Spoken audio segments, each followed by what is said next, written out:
मनोज गांव का एक साधारण किसान, लेकिन उसकी सोच और सपने साधारण नहीं है। उसका छोटा सा खेत है और संसाधन सीमित है, परंतु वह हमेशा कुछ अलग करने की चाह रखता है। वह पारंपरिक खेती के तरीकों से संतुष्ट नहीं है। उसे लगता है कि खेती में नई तकनीकें इस्तेमाल करके वह न सिर्फ अपनी बल्कि गांव के अन्य किसानों की भी मदद कर सकता है। कहानी का आरंभ मनोज के खेत में काम करने से होता है। वह खेत की मिट्टी में कुछ नया देखना चाहता है। वह गांव के वृद्ध किसानों के पास जाता है और उनसे खेती के बारे में बातचीत करता है। ये किसान उसे बताते हैं कि वे अपने पुरखों के तरीकों से ही खेती करते आए हैं और वही सबसे सुरक्षित तरीका है।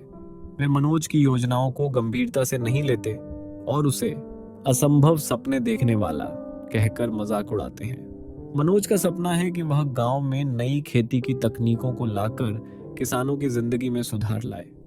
वह इंटरनेट पर नए तरीकों के बारे में पढ़ता है और कुछ वीडियो देखता है जिसमें ड्रिप इरिगेशन, आधुनिक फसल प्रबंधन तकनीकें और जैविक खेती के बारे में बताया गया है। लेकिन जब वह गांव वालों को इसके बारे में बताता है तो वे उसका मजाक उड़ाते हैं। गांव के पंचायत की मीटिंग में वह अपनी योजना पेश करता है, लेकिन कोई उसे गंभीरता से नहीं लेता। एक व्यक्ति कहता है, हमने जो खेती अपने दादा परदादा से सीखी है वही सही है। जो तू कर रहा है वह पागलपन है। मनोज अपने पिता के पास जाता है और उनसे उम्मीद करता है कि वे उसका समर्थन करेंगे, लेकिन उसके पिता उसे निराश करते हैं। वे कहते हैं, मनोज, तुम्हारे पास जो है उसे संभालो। ये बड़े सपने देखने से सिर्फ नुकसान होगा। खेती कोई आसान काम नहीं है। जितना हमारे पूर्वजों ने सिखाया है वही काफी है। ये शब्द मनोज के लिए एक बहुत बड़ा झटका होता है। वह घर से बाहर जाता है और रात के समय एक पेड़ के नीचे बैठकर सोचता है। वह अपने दिल से कहता है, मुझे पता है कि मैं सही हूं।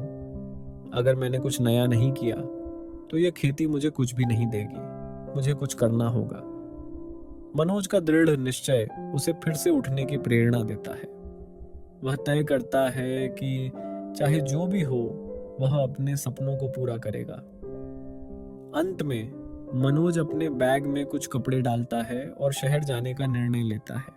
उसके मन में एक ही ख्याल है, मुझे सीखना होगा, कुछ नया जानना होगा। वह अपने परिवार और गांव की चिंताओं को पीछे छोड़कर शहर की ओर निकल पड़ता है। शहर में उसका स्वागत कौन करेगा?